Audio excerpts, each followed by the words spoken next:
I want to be the very best, like no one ever Wait, that doesn't seem quite right.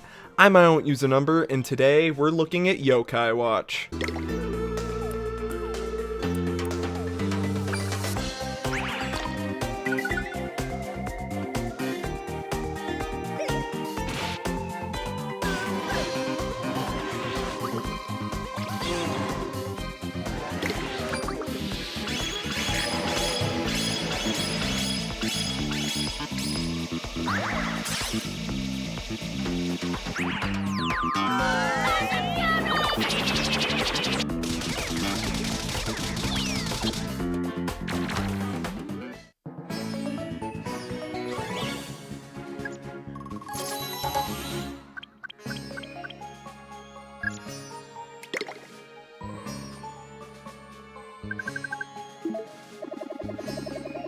Yeah, I did what most everyone else is probably doing and immediately compared this game to Pokemon. It is a fair comparison. Yokai Watch is clearly marketed towards kids. You control a young boy or girl as you go on an adventure that involves befriending ghosts that then fight for you against other ghosts. Hell, when I explain this game to people that I know, I always start with it's like Pokemon, but with ghosts. That does not do this game justice. It implies that it's somehow a knockoff or not as good as Pokemon, but I'm gonna go ahead and commit some internet blasphemy and say that I like Yokai Watch more than Pokemon. A lot more, actually. The game starts with you hunting for bugs, which eventually leads to you using one of those toy crank machine things because of a voice that just sort of asks you to, and boom, a ghost comes out. More appropriately, a yokai. This yokai is Whisper, and he gives you the Yokai Watch, which allows you to see and interact with all sorts of yokai. While he doesn't participate in battles with you, he serves as your guide to the various game mechanics and a constant companion throughout the story, cracking a few jokes along the way. Though, that story isn't the best. See, yokai can affect humans in various ways, and a lot of them get up to mischief and cause trouble in human lives. Since you can see yokai now, you take it upon yourself to help people out, usually by battling the mischievous or sometimes straight up evil yokai.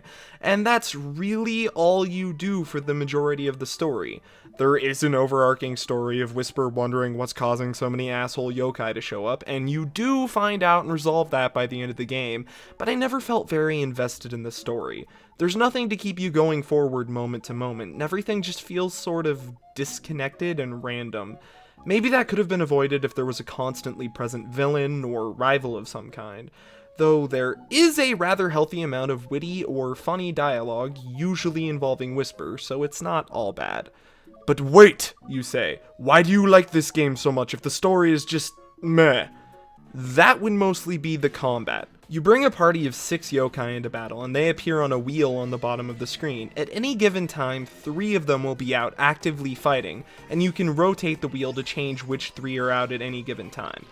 You do not have direct control over the yokai fighting for you. Instead, there's 4 actions that they'll randomly choose between. They have certain preferences based on various things that are explained in the game and are kinda complicated, so I won't explain it here. There's a standard attack, a guard, a technique which is generally an attack or healing spell of some kind, and in spirits, which are buffs for your team or debuffs for the enemy team. And sometimes a yokai will loaf and skip its turn like a lazy fucking bum. There are a few ways to influence battles directly. You can order your yokai to target a specific enemy, use healing or buffing items, and trigger Sultimate moves, which are powerful skills, attacks that hit multiple enemies, especially powerful single target attacks, mass heals, stuff like that, by playing a simple mini-game on the touchscreen. A special bar has to be filled up to use them, so, you know, sort of standard stuff. I'm sure you can figure it out. At first, I thought that was gimmicky, but it's actually really clever. It keeps you engaged in battles and requires you to dedicate time to that minigame, during which that yokai can't attack, and you can't rotate your team or use items. And you're somewhat distracted from the rest of the battle. And if it's a particularly stressful situation, you might mess up and take longer than you need to. If enemy yokai and spirit anyone on your team, you have to do a similar minigame to remove the debuff. This battle system means that team composition is incredibly important. For example, no matter where you choose to place a healer, there will always be one yokai that it can't reach no matter how you rotate your little circle thing. So maybe you'll decide to have 2 healers, or a high damage, low health one that's only brought out when you think the enemy can't attack back. There's also bonuses to various statistics for having yokai of the same type out next to each other. Oh, and there are boss battles against massive yokai that have a bunch of health, attacks that target multiple yokai, and sometimes require special tactics, like targeting specific body parts, to defeat. They're definitely an enjoyable change of pace and usually provide a decent challenge. You can also befriend yokai through battle. Basically, every time you defeat a yokai, with the exception of certain specific battles and boss encounters, there's a chance that they'll want to befriend you, and you can increase that chance by giving them food. These would be the same items you use to heal. The better the food, the more it will influence the yokai you give it to, though each yokai has likes and dislikes, so quality is only a general rule of thumb. I have no idea what the actual numbers are behind this system, but I can say that at one point it took me an hour and a half to get one specific yokai that I was after. In general, it's fine, but if you're trying to get all of them, I can see it taking you a very long time. As for actually finding those yokai, in overworld areas you get a radar that tells you what rank a nearby yokai is and how close you are to it. Once you find it hiding in the environment somewhere, you can fight it. There are also dungeon-like areas where there are enemies just wandering around that will chase you when you get close. Definitely prefer that to random encounters. The dungeon layouts tend to be pretty clever and require some problem solving if you want to get all the chests they hold. I mentioned rank. Your yokai watch has a rank, and throughout the story you'll be required to upgrade it from E to A. Each rank lets you find new, stronger yokai in the world and access more difficult areas. Yokai can also evolve into stronger forms or fuse with yokai or items to become something new. The entire game takes place in and around a single city that opens up gradually as you advance through the story. It is a somewhat small area, but it's densely packed with things to do, which I can absolutely get behind. Basically, the idea is that you'll be re-exploring these same environments as you improve your watch, and then that'll allow you to encounter new things. Also, as you advance in the game, you'll eventually unlock the ability to explore at night. Since it is just a city, most of the areas you explore are kind of lackluster. There was really only one that stood out in particular to me.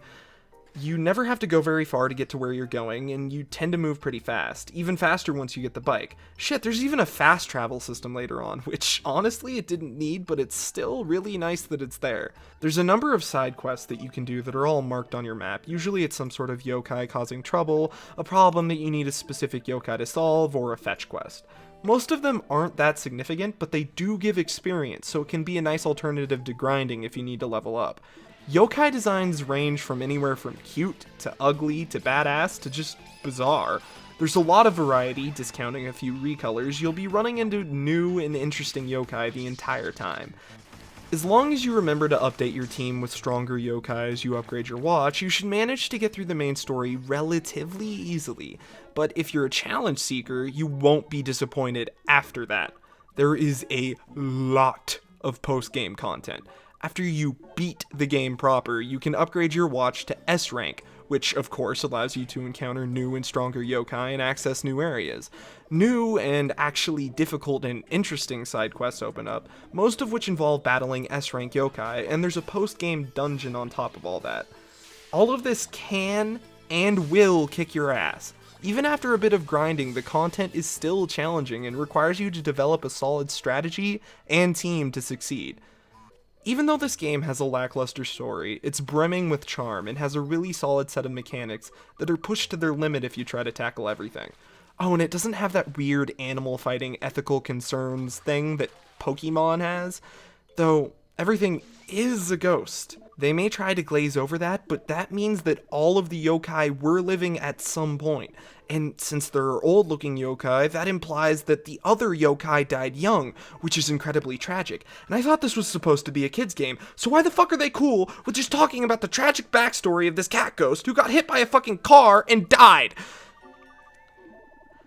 Yokai Watch is available on 3DS. That said, this has been I Won't Use a Number. Keep loving what you love, and I'll see you next time with something else.